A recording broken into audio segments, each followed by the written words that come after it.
This challenge is a psychiatrist in the Department of Psychiatry, College of Medicine, University of Lagos, Dr. Peter Nubi. Thanks a lot for joining us on the news at 10. Thank you very much, Ijoma. Well, global attention this year is on young people. So how concerned are you about young people and drug abuse? Let's start from there.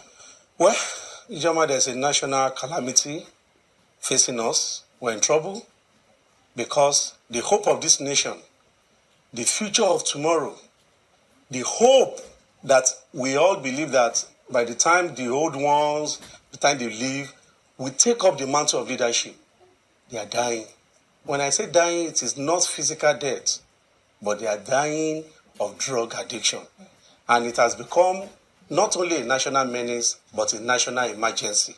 Do you have any statistics that you want to share with us? Because I know, recently codeine was one of the issues that came up about the rising incidence of it, the use of it in some parts of the country. But do you have any statistics for us? Well, the truth is that there are many statistics, but the frightening ones are, number one, when you talk about that, at least more than 40% of our youth have tried substance before, non-medically prescribed drugs.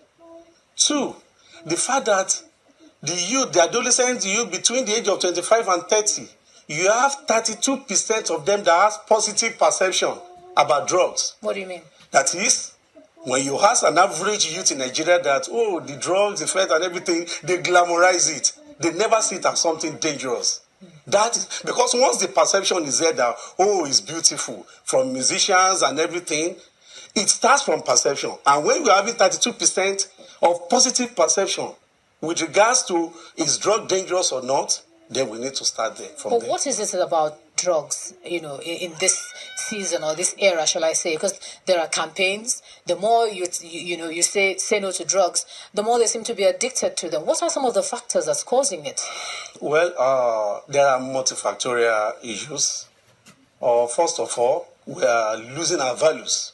It's a society that is gradually declining and detaching itself from its value. We are losing our values with regards to don't do this, don't do that. So when we glamorize what is bad, that is first thing, value, loss of value. Next thing, the rate of unemployment. Then parents don't have time. Parents are choosing do this, do that for their children. Their homes are being destroyed, homes in disarray, financial problem. And then parents are not listening to their children. And because of that, they take solace in grants. And they come together to take some of these drugs in order to enhance their mood, to feel that there's no problem, perception of time, the way they see time goes, and they just feel relaxed, although it is momentary. And unfortunately, some also go into drugs ignorantly. Because addiction does not start in a day. It starts with experiment.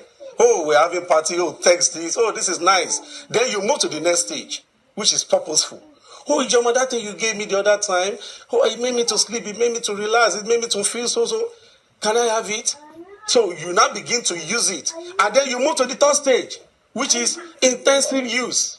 So for every time I want to hear, sleep, or feel all right, in quotes, I now begin to take it. And then you go to the last, which is the apex of the pyramid, addiction.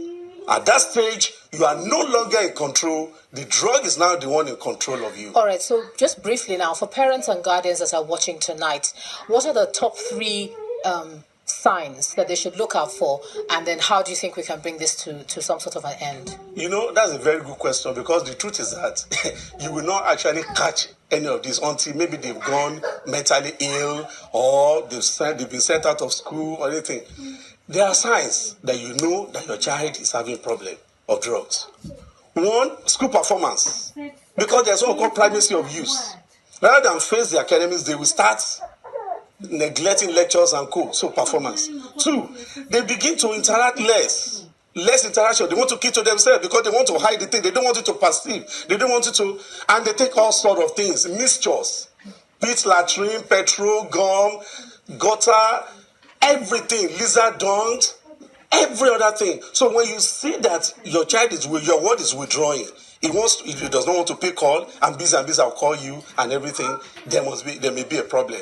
Or it just becomes defiant, unnecessarily angry. I'm an adult. I want to do it my way.